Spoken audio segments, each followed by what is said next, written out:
Good morning students. आज के online class में आप सभी विद्यार्थियों का स्वागत है। लास्ट क्लास में बच्चों अपन मृदा प्रदूषण के पड़ने वाले प्रभावों के बारे में चर्चा कर रहे थे और उस दौरान अपन ने दो प्रभावों के बारे में चर्चा भी कर ली थी। मृदा प्रदूषण के कारण जो मृदा की गुणवत्ता होती है उस पर क्या प्रभाव पड़ता है, इसके बारे में अपन ने लास्ट क्लास में चर्चा की थी। इसके अलावा फसलों के ऊपर क्या प्रभाव पड़ता है, इस बारे में भी अपन ने लास्ट क्लास में चर्चा कर ली थी। आज अपन स्टार्ट करते हैं कि जो मृदा प्रदूषण होता है उस मृदा प्रदूषण का मनुष्य एवं अन्य जीवधारियों पर क्या प्रभाव पड़ता है। तो आज का अपना जो टॉपिक है वो है बच्चों मृदा प्रदूषण के प्रभाव, और उसमें से अपन आज स्टडी करेंगे मृदा प्रदूषण का मनुष्य एवं जीवधारियों पर प्रभाव।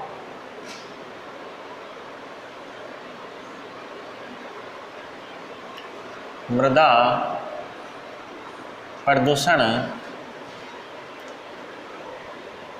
का प्रभाव, मृदा प्रदूषण का प्रभाव, और उसमें भी आपको देखना है तीसरे नंबर का टॉपिक है आज अपना मनुष्य एवं जीवधारियों पर प्रभाव। मनुष्य एवं जीवधारियों पर क्या प्रभाव पड़ता है। सबसे पहले बच्चों अपन बात करें तो जो मृदा प्रदूषण होता है उसका मनुष्य पर बहुत अधिक प्रभाव पड़ता है। मृदा प्रदूषण के कारण विभिन्न प्रकार की जो बीमारियां होती हैं, रोग कारक होते हैं, वो फैलते हैं, और इन रोग कारकों के फैलने के कारण मनुष्य के अंदर कई प्रकार की जो बीमारियां हैं, हैजा है, पेचिस है, मलेरिया है, पोलियो है, आदि जो बीमारियां होती हैं वो मृदा प्रदूषण के कारण मनुष्य के अंदर हो जाती हैं। तो सबसे पहला नुकसान जो है वो ये है कि मनुष्य के अंदर विभिन्न प्रकार की बीमारियां, विभिन्न प्रकार के रोग उत्पन्न हो जाते हैं। मनुष्य में मृदा प्रदूषण से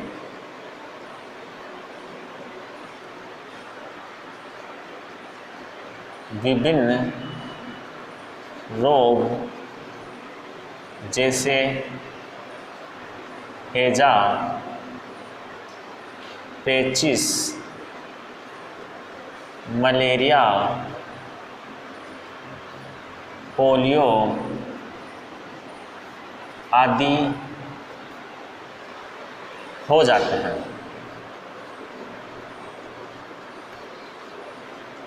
पहला नुकसान यह है कि मनुष्य के अंदर कई प्रकार के रोग जो होते हैं, बीमारियां जो होती हैं, वो मृदा प्रदूषण के कारण हो जाती हैं।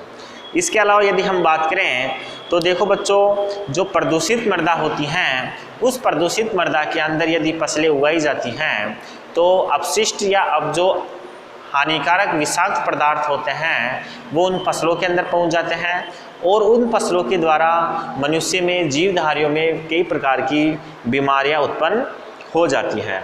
तो अपन ये कह सकते हैं कि प्रदूषित मृदा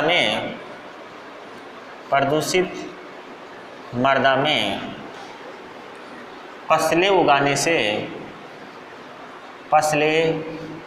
से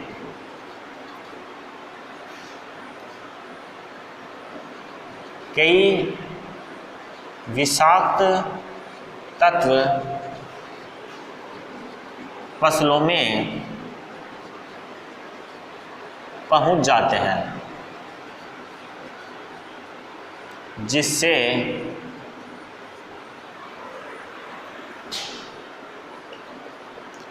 फसल की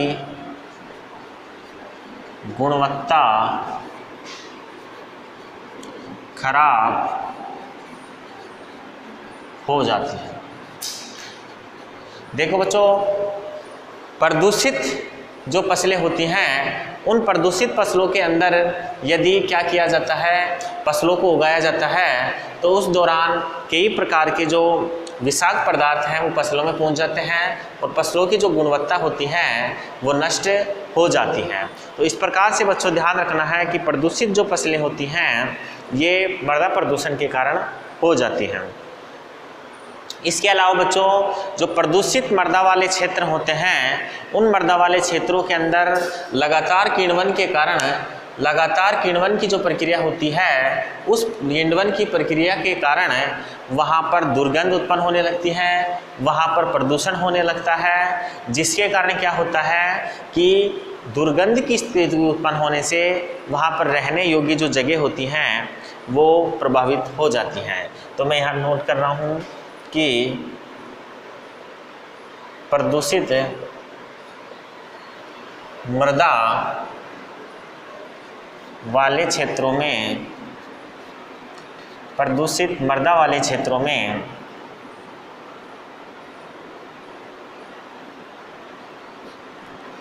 दुर्गंध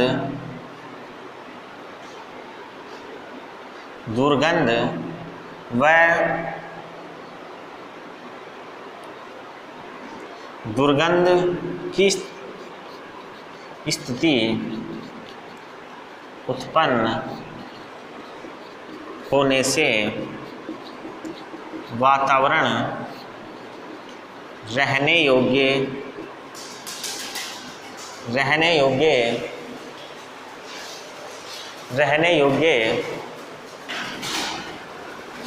नहीं रह जाता है।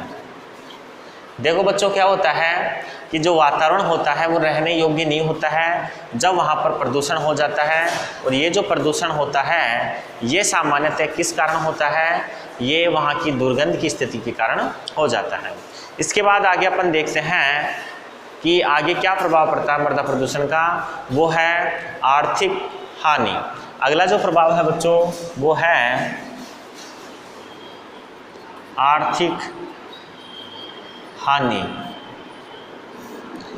मृदा प्रदूषण के कारण बच्चों आर्थिक हानि भी होती है, आर्थिक नुकसान भी होता है। अब ये किस प्रकार से होता है इसके बारे में अपन चर्चा करें तो देखो बच्चों, होता क्या है कि जो प्रदूषित मृदा होती हैं, प्रदूषित मृदा को ठीक करने के लिए अधिक खर्चा करना पड़ता है। यदि वहाँ अपने को फसल उगानी है तो सबसे पहले जो प्रदूषित मृदा है उस प्रदूषित मृदा को क्या करना पड़ता है? ठीक करना पड़ता है। तो बच्चों प्रदूषित मृदा को ठीक करने के लिए वे अधिक करना पड़ जाता है।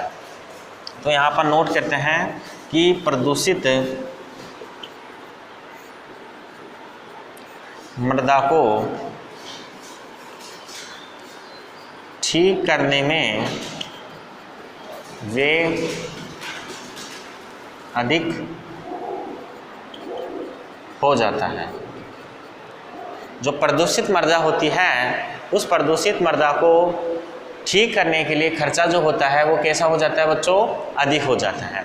इसके अलावा यदि प्रदूषित मृदा के अंदर फसलें उगाई जाती हैं तो प्रदूषित मृदा के अंदर जब फसलें उगाई जाती हैं तो ऐसी स्थिति में फसलों की गुणवत्ता पर भी प्रभाव पड़ता है और मार्केट के अंदर उस गुणवत्ता की फसलों को कम पैसे मिलते हैं, कम मार्केट मूल्य मिलता है, जिसके कारण आर्थिक नुकसान किसान को हो जाता है। तो अपन यहाँ नोट करें कि प्रदूषित क्षेत्रों में फसलें उगाने से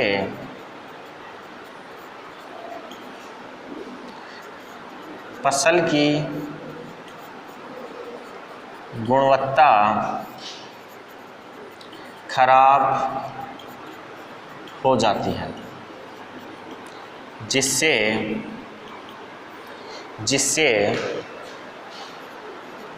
उसका मूल्य कम मिल पाता है। देखो क्या होता है कि आर्थिक नुकसान फसल की गुणवत्ता खराब हो जाने के कारण होता है। फसल की जो गुणवत्ता होती है वो खराब हो जाने के कारण एक्चुअल के अंदर उसकी जो कीमत होती है, उसकी जो मूल्य होता है वो बाजार मूल्य उसको पूर्ण मात्रा में नहीं मिल पाता है और जो कृषक होता है उसको नुकसान हो जाता है। तो बच्चों ये नुकसान मृदा प्रदूषण के जो प्रभाव हैं वो कंप्लीट होते हैं।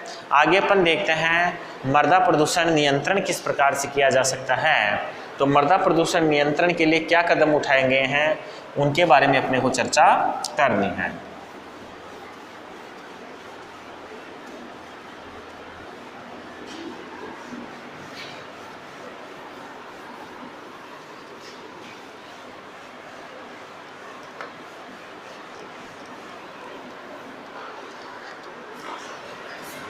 अगला अपना टॉपिक जो है बच्चों वो है मृदा प्रदूषण नियंत्रण के उपाय।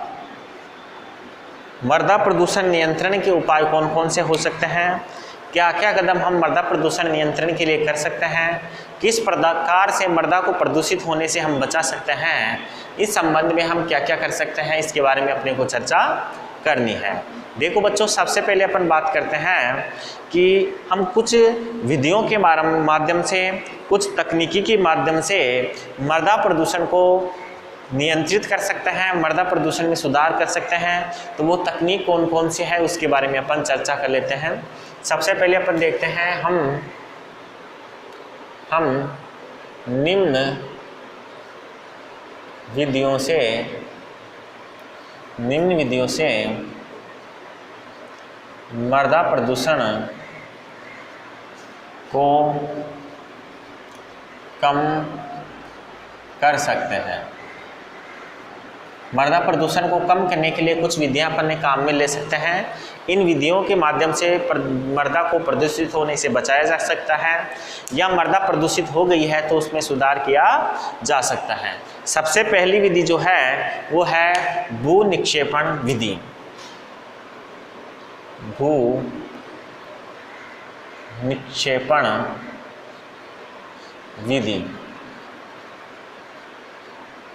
भू निक्षेपण विधि की अगर हम बात करें तो देखो बच्चों, इस विधि के अंदर क्या होता है कि अपन जो अपशिष्ट पदार्थ होते हैं, जो अपशिष्ट होता है, जो कचरा होता है, उस अपशिष्ट को खुले में ढालने की बजाय किसी एक गड्ढे के अंदर डालते हैं। देखो बच्चों, यदि कोई अपशिष्ट पदार्थ है, उस अपशिष्ट पदार्थ को यदि हम खुले में डालते हैं तो विभिन्न प्रकार की प्रक्रियाओं से, चाहे वो हवा के साथ, चाहे वो जल के साथ बहकर अन्यत्र जाए, अर्थात वो पूरे क्षेत्र के अंदर फैल जाता है। खुले के अंदर कचरा डालने से, अपशिष्ट पदार्थ डालने से वो पूरे वातावरण के अंदर फैल जाता है। इसके अलावा जब किण्वन की प्रक्रिया होती है तो जो अपशिष्ट पदार्थों का निर्माण होता है उसके कारण जो दुर्गंध आती है, वो दुर्गंध भी चारों तरफ फैल जाती है। इसके अलावा जो पशु होते हैं वो भी उस अपशिष्ट को चारों तरफ फैला देते हैं जब अपशिष्टों को खुले पदार्थों में, खुले जगहों पर ढाला जाता है।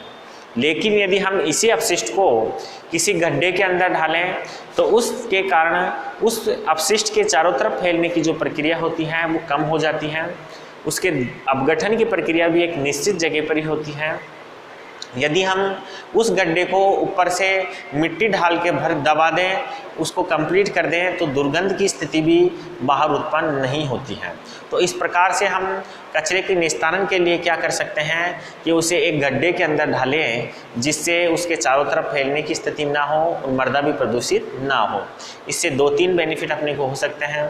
पहला फायदा ये हो सकता है कि इसको ऐसी गड्ढे के अंदर डालें जो गड्ढा पहले से खुदा हुआ हो। जैसे खनन कार्य के दौरान गड्ढे बन जाते हैं तो उन गड्ढों को अपन कचरे से भर सकते हैं।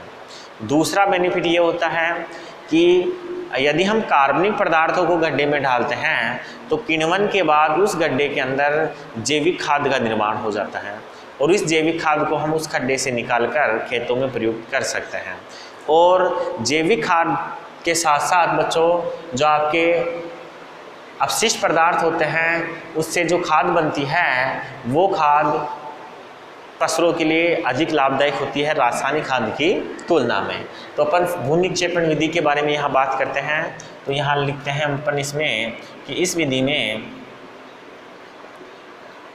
में अपशिष्ट पदार्थ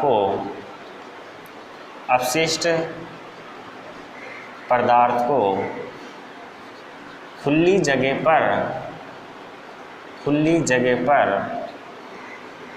न ढालकर किसी गड्ढे में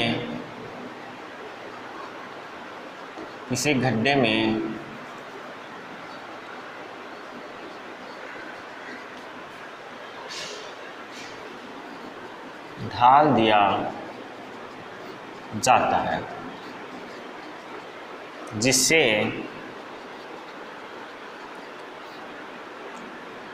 जिससे मृदा प्रदूषण बी नहीं होता और कचरे का निस्तारण भी हो जाता। मैंने अभी आपको बताया कि इस तकनीकी से कई फायदे हैं। भूमि समतल हो जाती है, जैविक खाद प्राप्त हो जाती है। इसके अलावा जो अपशिष्ट पदार्थ होता है इसके कारण मृदा भी प्रदूषित नहीं होती है और जो अपशिष्ट पदार्थ है वो चारों तरफ फैलते भी नहीं है इस तकनीकी के माध्यम से। दूसरी तकनीकी की अगर हम बात करें बच्चों तो वो तकनीकी है भस्मीकरण। भस्मीकरण जो विधि है उस विधि के माध्यम से भी अपशिष्ट पदार्थों का निस्तारण किया जाता है। इस विधि की हम बात करें तो दूसरी तकनीक है उसको बोलते हैं अपन भस्मीकरण।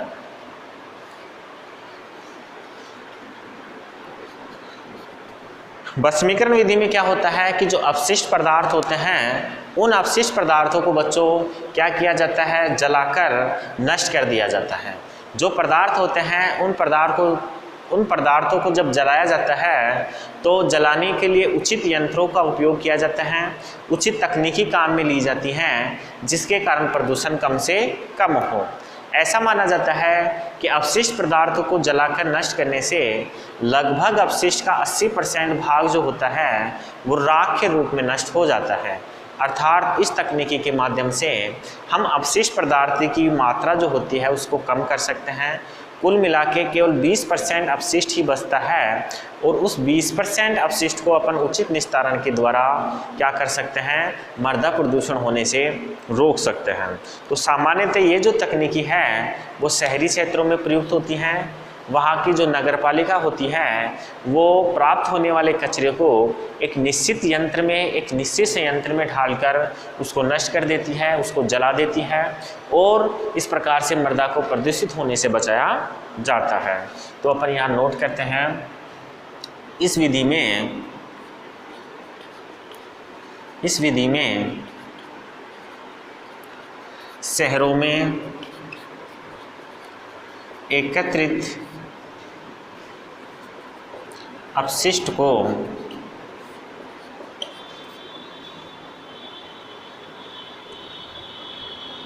संयंत्रों में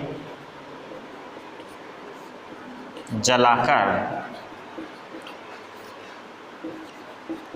नष्ट किया जाता है। अपशिष्टों को शहरों के अंदर इस विधि के अंदर क्या होता है, जलाकर नष्ट कर दिया जाता है। इसमें अपशिष्ट का 80% भाग नष्ट होकर राख बन जाता है। इस विधि से अपशिष्ट जो होता है उसका 80% भाग जलकर राख में बदल जाता है।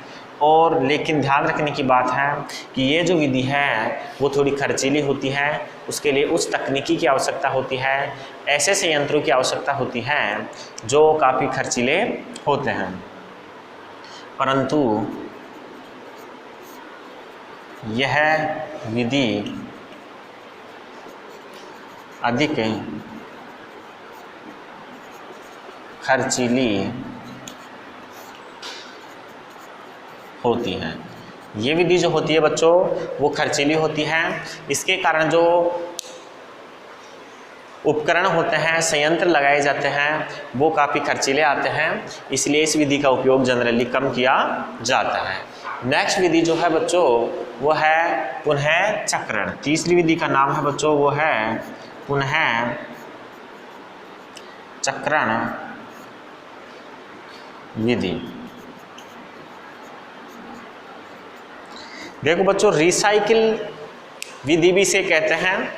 इस विधि के अंतर्गत क्या होता है कि जो पदार्थ होते हैं उन पदार्थों का पुनः उपयोग किया जाता है, बार बार उसका उपयोग किया जाता है। उन अपशिष्ट पदार्थों को डायरेक्ट मृदा के अंदर सीधे मृदा में नहीं छोड़ा जाता है जब तक उन पदार्थों का उपयोग किन्हीं अन्य तरीकों से हो सकता है या उसको गलाकर पुनः उससे पदार्थ बनाए जा सकते हैं। ऐसे पदार्थों को अपशिष्ट के रूप में मृदा में डालने की बजाय उनका पुनः चक्रीकरण करना चाहिए। सामान्यतः आपके जो धातुओं से बने हुए जो फर्नीचर होते हैं, उपकरण होते हैं, उनको गलाकर पुनः आप धातु प्राप्त करके दूसरे उत्पाद बना सकते हैं। इसके अलावा जो प्लास्टिक है, रबर है आदि भी कई ऐसे पदार्थ हैं जिनका रिसाइकिल होता है, कांच होता है उसका भी रिसाइकिल होता है। तो ऐसे पदार्थों को इस विधि के माध्यम से पुनः चक्रीकरण करके मृदा प्रदूषण से रोका जा सकता है। तो अपन यहाँ लिखते हैं कि इस विधि से इस विधि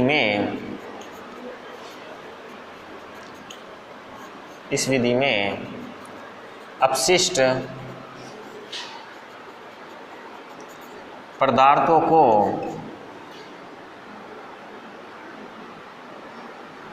फेंकने के बजाय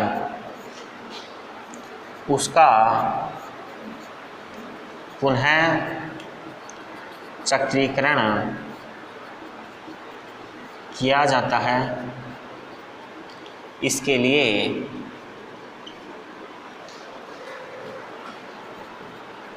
उसे गलाकर दूसरे उत्पाद बनाए जा सकते हैं। सामान्यतः जो पदार्थ होते हैं जैसे प्लास्टिक है, लोहा है, रबड़ है, जो भी धातु में है, उनके पदार्थों को अपन बाहर फेंकने के बजाय उनके गलाने के लिए उसको आप बेच सकते हैं कबाड़ी वाले को, और वो क्या करता है उसको फैक्ट्रियों में ले जाते हैं, उनको गला के दोबारा उससे पदार्थ बना दिया जाता है। इससे पदार्थ भी नष्ट नहीं होते हैं और मृदा प्रदूषण भी नहीं होता है। तो ये कुछ विधियाँ थी जिनके बारे में अपन ने चर्चा की। आप इसका स्क्रीनशॉट लेके नोट कीजिए। फिर अपन आगे देखते हैं और कौन से तरीके हैं जिनके माध्यम से हम मृदा प्रदूषण को नियंत्रित कर सकते हैं।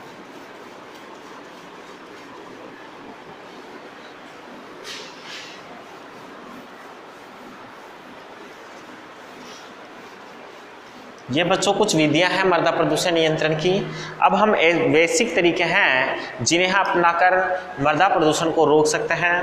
पहला तरीका ये है बच्चों कि जो घरेलू अपशिष्ट होते हैं उसका उचित निस्तारण किया जाए, उसे अन्यत्र इधर उधर ना फेंकें, उन्हें हम एकत्रित करें और यथा स्थिति पर उसको क्या किया जाए, डिकम्पोज किया जाए। तो अपन यहाँ लिखते हैं कि घरेलू कचरे का उचित निस्तारण किया जाए। घरेलू जो कचरा होता है उसे अन्यत्र भगाने के बजाय एक निश्चित जगह पे डाल के उसका निस्तारण करें, जिससे मृदा प्रदूषण को अपन रोक सकते हैं। इसके अलावा बच्चों शहरों के अंदर जो अपशिष्ट पदार्थ होता है, वहाँ पर शहरों में जो अपशिष्ट पदार्थ होता है उसके निस्तारण की जो उचित व्यवस्था है वो नगर पालिका को करनी चाहिए, और जहाँ तक हो सके इन निश्चित पदार्थों को किसी एक निश्चित जगह पर डालकर ढक देना चाहिए, अर्थात भू निक्षेपण विधि के माध्यम से निस्तारण कर देना चाहिए। तो अपन यहाँ नोट करते हैं कि शहरों में उत्पन्न अपशिष्ट को किसी एक जगह ढालकर ढक देना चाहिए। किसी जगह ढालकर उसको क्या कर देना चाहिए, ढक देना चाहिए, जिससे क्या होता है, जिससे जो मृदा प्रदूषण होता है वो रोका जा सकता है। इसके अलावा बच्चों जो औद्योगिक इकाइयाँ होती हैं, उन औद्योगिक इकाइयों से निकलने वाले अपशिष्ट पदार्थों का उचित उपचार किया जाना चाहिए, अर्थात अपशिष्ट पदार्थ का उपचार करने के बाद ही उसे वातावरण में अर्थात मृदा के अंदर छोड़ा जाना चाहिए। तो अगला अपन ये तरीका ले सकते हैं कि औद्योगिक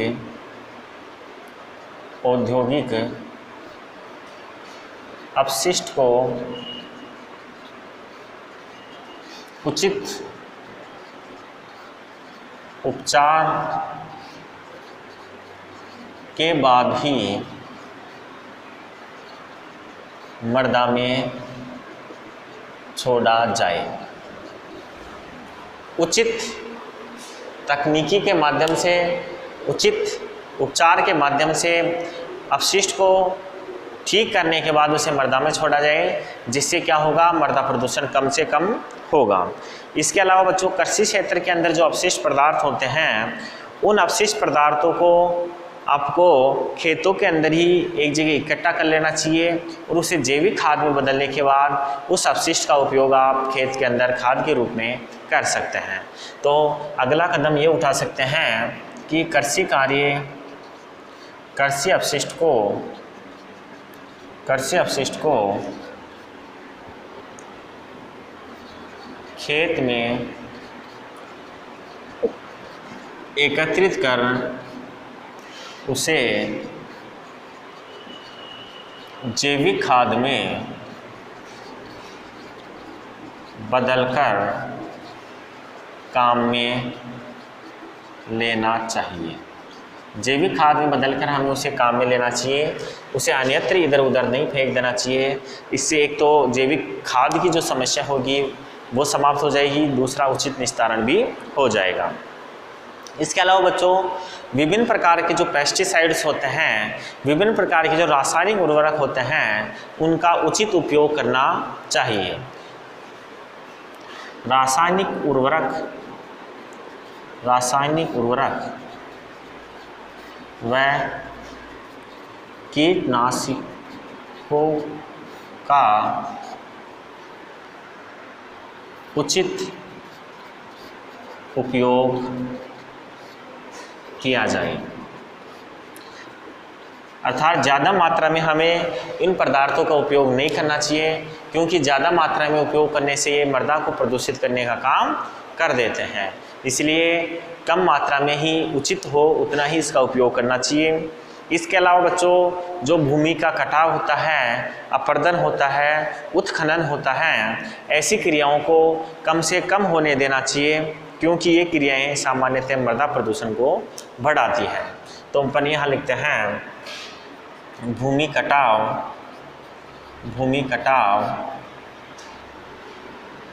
उत्खनन आदि क्रियाओं पर नियंत्रण।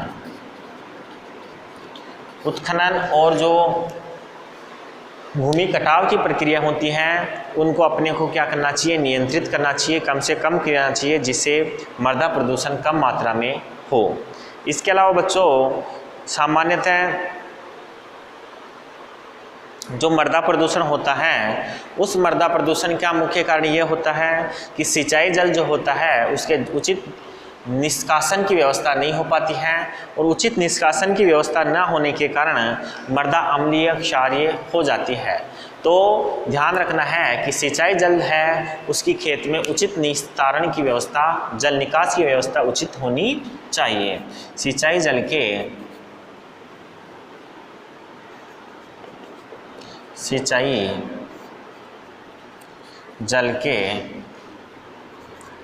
उचित निकास